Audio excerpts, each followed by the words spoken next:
저희가 민수기 11장부터 14장까지 말씀을 쭉 보면서 이제 주제가 원망과 불평이었잖아요. 그래서 공동체의 원망과 불평, 개인의 원망과 불평, 이 얘기들로 쭉 오고 있는 중이었습니다. 16장은 다시 이 원망에 대한 얘기들이 이어지거든요. 근데 뜻밖의 15장이 율법에 대한 얘기가 탁 튀어나와요. 그러니까 좀 느닷없어요. 왜 갑자기 율법?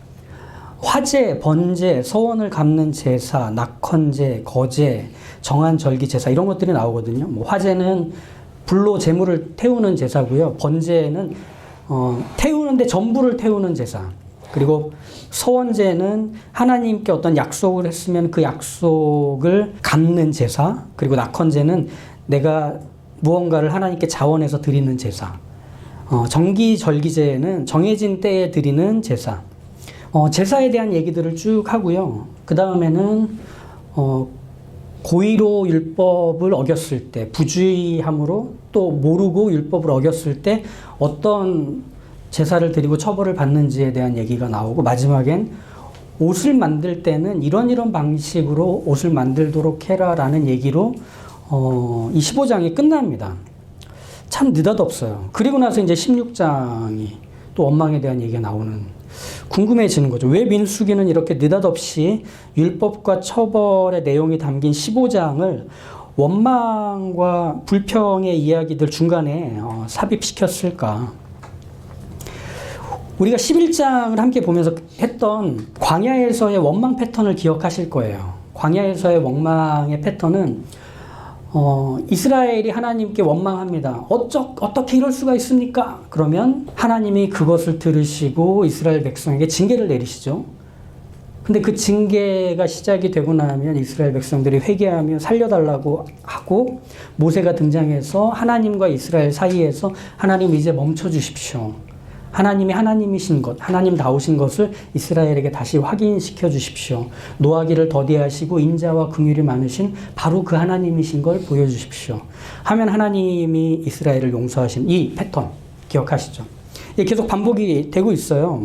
이 원망의 패턴은 사실은 광야의 이스라엘이 그 후손들뿐 아니라 지금 우리에게도 남겨준 상당히 소중한 유산이에요. 왜냐하면 원망이 유산이 아니라 하나님의 자녀, 하나님의 백성들이 하나님을 향해 원망을 하지만 하나님은 여전히 신실하시다는 걸 보여주는 것이기 때문에 이 패턴은 반복해서. 아시겠지만 인간은 지식과 실천을 통해서 변화되거나 나아지진 않아요. 그건 미비해요. 인간은 뭘 통해서 배우고 바뀔까? 실수입니다. 인간은 실수를 통해서만 배웁니다. 그리고 거기서 성장합니다. 그런 점에서 이 광야의 원망 패턴은 이스라엘이 광야에서 저지른 실수입니다. 그 많은 실수들은 다 하나님을 향해 있었죠. 그럼 하나님도 야, 실수도 한두 번이지. 난 이제 더 이상 못 참겠다. 하셔야 될 것 같아요. 먹을 것과 마실 것이 없을 때마다, 고기가 먹고 싶다고 할 때, 리더십에 대한 의심이 생길 때, 적들이 공격해 올 때, 거인들과 강한 성벽으로 채워진 가나안 정탐 보고를 들었을 때, 이스라엘은 자신들이 하나님과 함께하는 걸 잊고 그냥 원망합니다. 불평합니다. 어떻게 그럴 수가 있습니까? 우리 다시 돌아갈 겁니다. 근데 그걸 하나님께서는 그들을 고치시는 방식으로 사용을 하십니다. 그들을 다시금 하나님의 자녀답게 길러내시는 방식으로 또 과정으로 사용하십니다. 그런 면에서 보면 참 하나님은 속도 좋으신 것 같아요. 자기한테 그 정도 했으면 버리셔도 될 것 같은데 다시 끌어안으십니다. 그들이 하나님을 잊고 도망가도 여전히 하나님은 하나님답게 하나님의 일을 해가시기 때문에. 그래서 광야에서의 생활은 하나님과 함께 했던 실수 많은 이스라엘의 이야기입니다. 한결같은 하나님으로 인해 그 이야기들은 이어졌던 거죠. 하지만 광야의 원망 패턴은 사실 그 자체로 뭐 그렇게 충분하지 않아요. 어떤 면에서 보면 이 패턴 속에서의 교육의 방식은 소극적인 교육이에요. 이런 거죠. 원망하면 도망가죠. 그럼 하나님이 목덜미 잡고 끌고 와서 떼찌 하고 다시 제자리에 돌려놓는 게 소극적인 교육이라면, 적극적인 것은 돌려놓은 자리에서 이제 가르쳐야 될 것들을 비로소 가르치는 거죠. 전 단계가 소극적이고 다음 단계가 적극적인 이런 형태죠. 그렇다면 15장이 왜 있는지가 이해가 되는 거예요. 하나님은 이스라엘 백성들에게 도망가면 잡아오는 하나님으로 끝나는 것이 아니라 하나님의 자녀로 길러내시는 것까지가 하나님의 역할인 것임을 보여주는 거죠. 이게 중요한 겁니다. 맞고 배우는 걸로 끝나는 게 아니에요. 그거보다 더 가는 겁니다. 마이너스에서 0으로 올라가는 게 끝이 아니라 0에서 플러스로 나아가는 게 이 교육의 완성된 과정이기 때문에, 그런 점에서 15장은 현재의 잘못이 아닌 미래의 성장에 무게를 두고 있는 내용이라고 생각하시면 됩니다. 그래서 이 15장의 내용은 대상과 시기가 상당히 분명해요. 2절과 3절을 한번 보시겠어요? 이스라엘 자손에게 말하여 그들에게 이르라. 너희는 내가 주어 살게 할 땅에 들어가서 여호와께 화제나 번제나 서원을 갚는 제사나 낙헌제나 정한 절기제에 소나 양을 여호와께 향기롭게 드릴 때에. 또 18절과 19절 한번 보시죠. 이스라엘 자손에게 말하여 이르라. 너희는 내가 인도하는 땅에 들어가거든 그 땅의 양식을 먹을 때에 여호와께 거제를 드리되. 자, 여기서 대상과 시기가 상당히 분명하게 소개되고 있어요. 이 말씀을 주고 있는 대상은 누가 되느냐면 가나안에 들어갈 사람들입니다. 네. 그럼 우리가 지난 14장에서 봤죠. 가나안에 누가 들어가죠? 20세 이상의 자녀 세대만 가나안에 들어갑니다. 부모 세대는 40년 동안 광야에서 다 죽습니다. 그리고 자녀 세대만 여호수아와 갈렙이 이끌어서 들어가게 됩니다. 그럼 정확하게 이 15장의 내용은 대상으로는 이제 가나안에 들어갈 자녀 세대들이고, 시기는 이 율법이 이제 가나안에 들어가서 집을 짓고 땅을 경작하고 거기서 수확을 내는 그 순간부터 이 율법은 준수되어야 하는 것들이다라고 얘기하는 거예요. 그렇다면 이 15장의 내용들은 광야의 2세대들인 자녀들에게 주어진 율법이라고 하면 아 그렇구나 하고 끝내야 되는데, 여기서는 표면과 이면이 있습니다. 무엇이냐면 자녀 세대들에게 이 율법을 지키라고 주시지만 감춰진 주체가 있습니다. 이 율법을 지키는 감춰진 주체, 누굴까? 그 자녀들의 부모입니다. 즉, 이 15장의 내용들은 부모의 세대에서 광야의 40년 동안 꾸준하고 열심히 지켜가야만 자녀들이 그것을 보고 배워 가나안에 들어가서 지켜가게 되는 겁니다. 그럼 15장은 현재의 시점에서 부모의 세대에게 져야 할 책임과 역할을 주고 그것을 통해 다음 세대를 준비시키는 내용이라고 이해하시면 돼요. 괜찮죠? 사실 지금까지 부모의 세대, 그 시대의 어른들이 했던 건 뭐냐면 하나님을 향한 원망과 불평 뿐이었습니다. 그런데 하나님이 이들을 어떻게 소환하시죠? 이들을 다음 세대, 자녀 세대들을 준비시켜주는, 그들의 신앙과 믿음을 또 하나님의 자녀로서의 모든 삶의 어떤 틀을 마련해 주는 주체로서 다시 소환시키십니다. 원망하고 불평했기에 나가 죽어가 아니라 하나님은 그들에게도 여전히 해야 할 일들을 주심으로 하나님과의 끈을 굳게 묶어 놓으시는 거죠. 그래서 15장에서는 두 단어가 계속 반복이 돼요. 대대로라는 단어가 4번 반복이 되고요. 여호와께 향기로운이라는 단어가 6번이 반복이 됩니다. 이 두 단어가 계속 반복되고 있는 이유는 부모 세대, 어른들의 역할은 자신들을 위해서 이 율법을 지키라는 게 아니라 다음 세대들을 위해 이 율법을 지키라는 의미가 되는 거예요. 그리고 또 부모 세대, 어른들의 역할은 향기와 같아서 향수병에 고이 잠들어서 100년 동안 묻혀있는 게 아니라 그 향기를 밖으로 끄집어내서 맡을 수 있게 해주는 역할을 가지라는 거예요. 이게 바로 40년 동안 부모 세대, 또 이스라엘의 어른들이 해야 하는 일들이 됩니다. 우리는 부모 세대의 상황을 좀 이해할 필요가 있어요. 14장에서 가나안 정탐을 하고 돌아온 10명의 정탐꾼의 보고를 듣고 우리가 가나안으로 가지 않고 애굽으로 돌아가겠다 했다가 하나님이 혼내셨죠. 그리고 나서 알겠습니다. 우리가 그냥 죽더라도 다시 가나안으로 가겠습니다. 해다 패배하고 다시 돌아오는 장면을 우리가 봤죠. 그때 하나님이 하셨던 얘기. 정탐 하루를 1년으로 쳐서 40년 동안 너희들은 광야에서 돌 거다. 그리고 나서 자녀의 세대는 가나안에 들어가고 너희는 광야에 남게 될 거다. 이 얘기를 들은 이스라엘의 부모들은 어떤 심정이었을까? 40년은 이제 자녀들과 헤어져야 하는 정해진 시간이 돼버려요. 그 이유는 없습니다.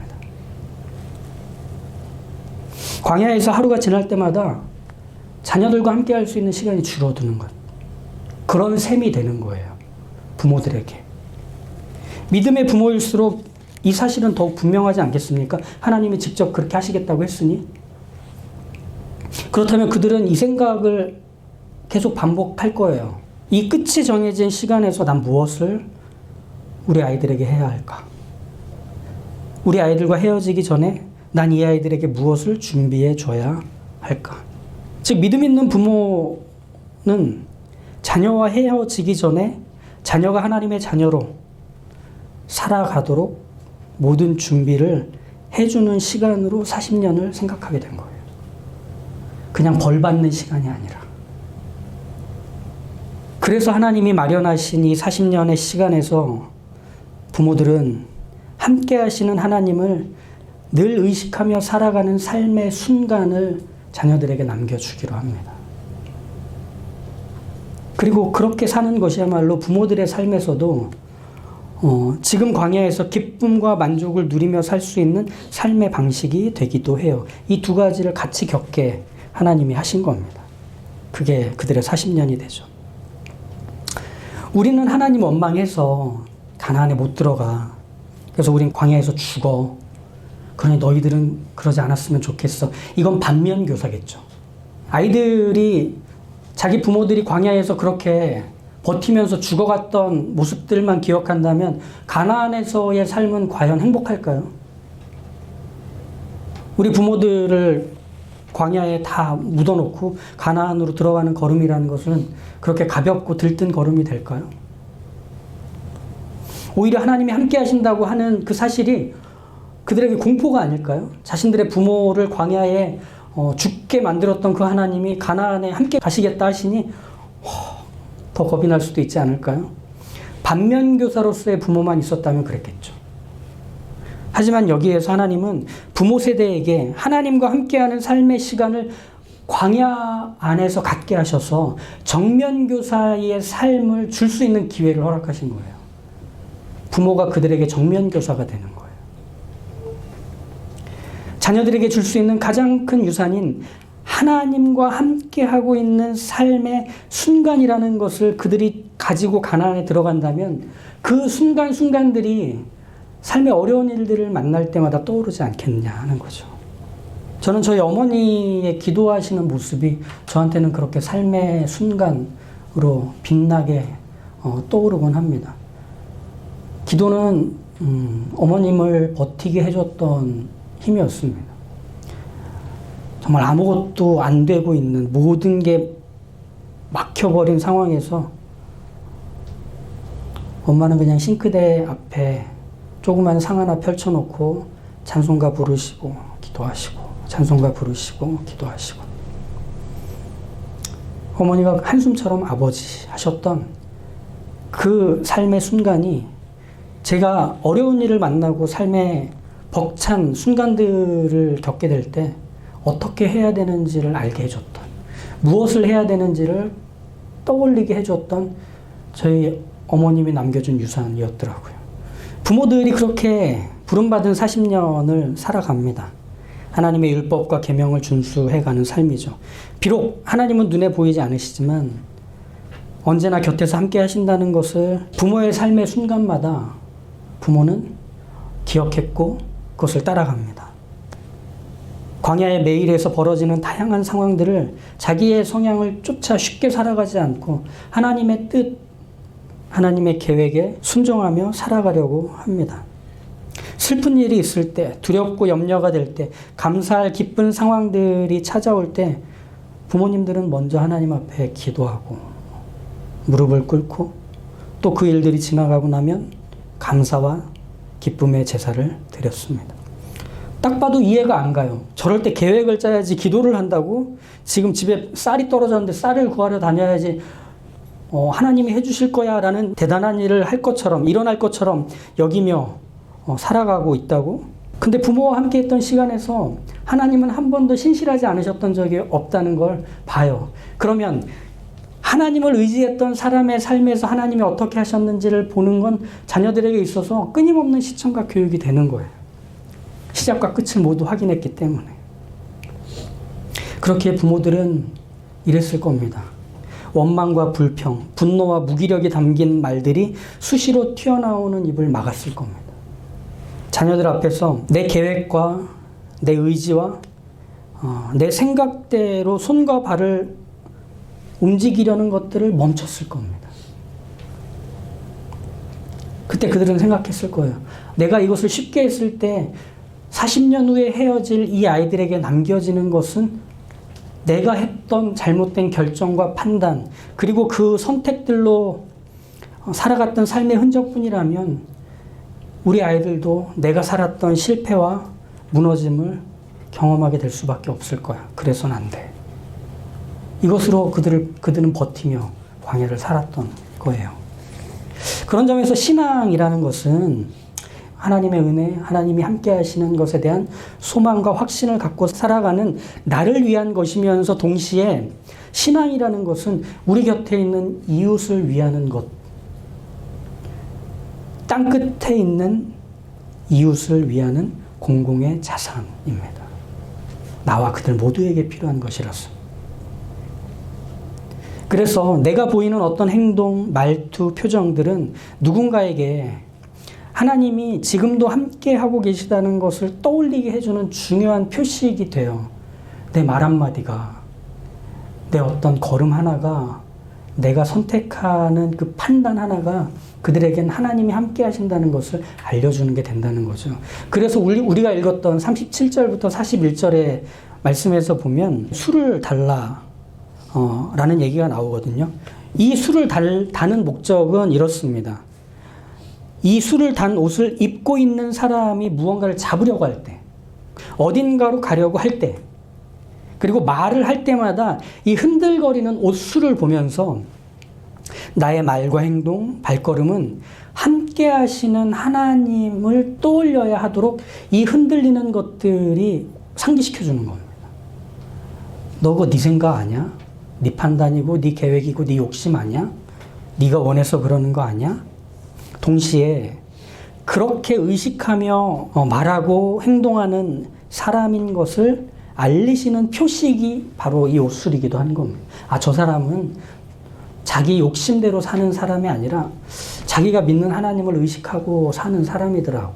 그래서 늘 신중하고 사려 깊고 다정하며 모든 사람에 대해서 두루 도움이 될 만한 것들을 고민하고 따지던 사람이더라고 하는 걸 보여주는 표식이 되기도 해요. 그래서 38절과 39절에 이렇게 나오는 거죠.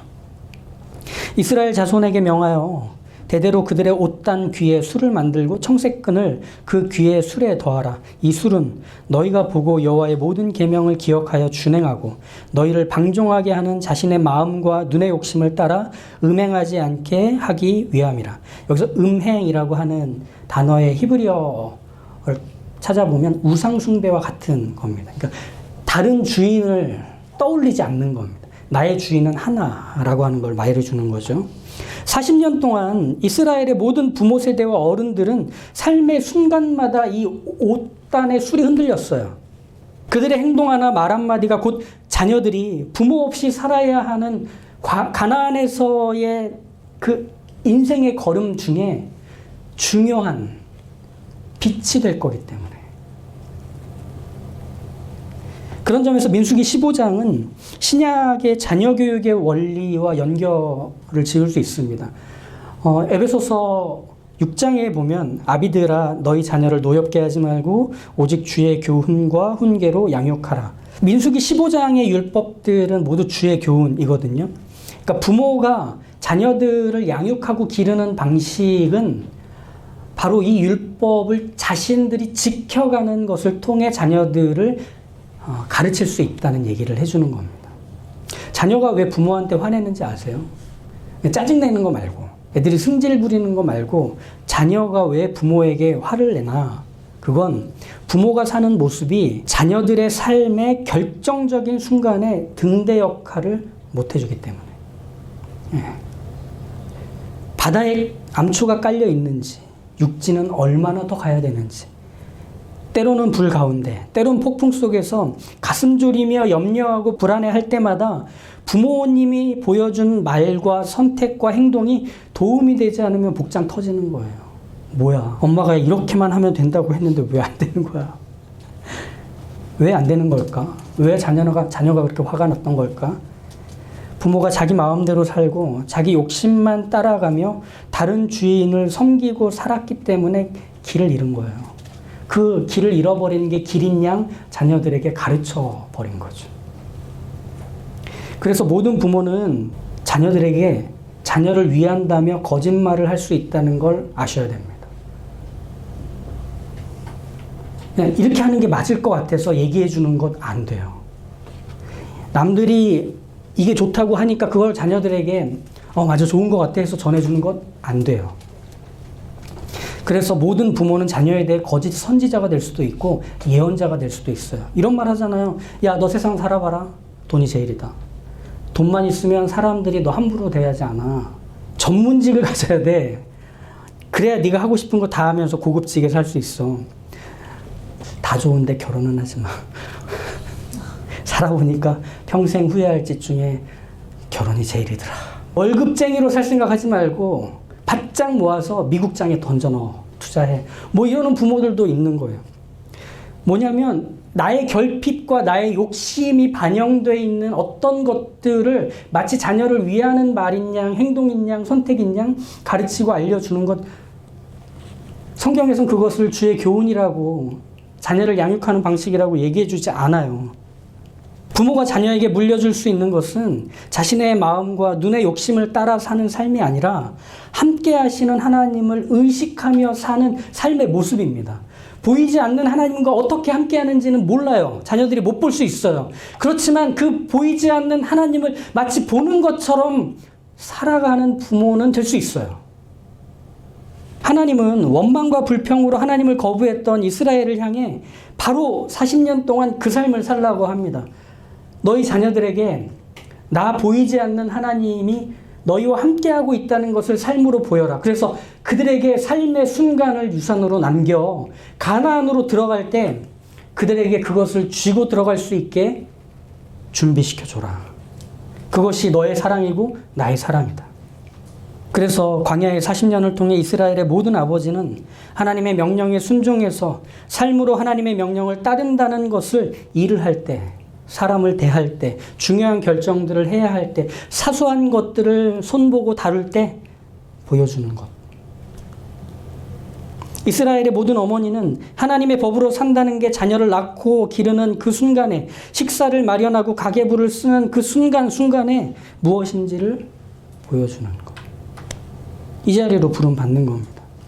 그래서 이스라엘의 모든 부모님들과 어른들이 보여준 삶의 순간들은 때론 어두운 밤길, 위험한 산길, 폭풍우 속에서의 뱃길, 그곳에서도 길을 잃지 않을 수 있는 빛을 손에 쥐어주는 그 일을 할 수 있었던 겁니다. 잠언 6장에 보면 이 말씀이 나와요. 내 아들아, 내 아비의 명령을 지키며 내 어미의 법을 떠나지 말고 그것을 항상 내 마음에 새기며 내 목에 매라. 그것이 내가 다닐 때에 너를 인도하며 내가 잘 때에 너를 보호하며 내가 깰 때에 너와 더불어 말하리니 대저 명령은 등불이요 법은 빛이요 훈계의 책망은 곧 생명의 빛이라. 부모가 자녀에게 그것을 준답니다. 자녀들은 부모를 통해 그걸 얻는답니다. 그것은 부모와 자녀의 관계뿐 아닙니다. 우리가 하나님의 자녀로 살아가는 삶의 모든 순간에서도 하나님이 함께하고 계신다는 것을 의식할 때마다 우리의 삶의 순간들은 누군가에게 빛이 되어줍니다. 등대가 되어줍니다. 예수님이 그러셨어요. 예수님은 자신이 길이요 진리요 생명 그리고 빛이라고 소개를 하십니다. 누구에게 먼저 했을까요? 당신의 제자들에게. 그래서 예수님은 제자들과 어떻게 하시느냐? 동거동락하십니다. 함께 자고 함께 일어나고 함께 앉아서 먹고 걷고 마시고 생활하는 모든 삶의 순간에 그들에게 계속 이것을 보여주셨던 겁니다. 그리고 제자들은 그 함께 하셨던 예수님을 통해 하나님이 누구신지를 알게 됐고 그 하나님이 함께 자신들의 삶에서도 계신다는 것을 알아 예수님이 보여주셨던 삶의 순간들을 자신들의 인생 속에서도 떠올리며 살 수 있었어요. 그걸 뭐라고 하느냐? 사도 바울이 이렇게 얘기해요. 예수님을 따르는 삶이라고. 내가 이미 얻었다 함도 아니요 온전히 이루었다 함도 아니라 오직 내가 그리스도 예수께 잡힌 바 된 그것을 잡으려고 달려가노라. 여러분들이 하나님의 자녀, 구원받은 하나님의 사람이라고 한다면 여러분들은 이제 내가 받은 하나님의 사랑, 그 은혜, 나를 새롭게 하시고 나의 신분과 지위를 전혀 다른 것으로 바꿔내신 그 하나님의 하나님 되시는 것을 이제 여러분 인생의 가장 중심에 두어야 합니다. 그러면 거기서 향기가 나기 시작할 거예요. 그 향기는 여러분의 주변으로 흘러가게 될 겁니다. 그래서 여러분에게 인생에서 찾아오는 어떤 문제와 어려운 상황과 형편들을 만나 괴로워하고 있는 사람들이 여러분에게 물을 겁니다. 그때 여러분들은 그들에게 함께 하시는 하나님을 알려주십시오. 왜냐하면 이미 여러분은 여러분의 말과 여러분의 행실과 여러분의 삶의 태도에 옷수를 단 사람이 되어버렸기 때문입니다. 그러니 멈추지 마십시오. 가까이 있는 내 사랑하는 가족에게도 그렇고 그리고 친구에게도 그렇고 내 주변에 있는 사람들에게 그 향기를 멈춤없이 전해주실 수 있기를 그리하여 나의 삶의 순간에 그 옷술이 흔들릴 때 사람들이 나를 주목하며 함께 계시는 하나님을 확인할 수 있게 되기를 주님의 이름으로 축복합니다.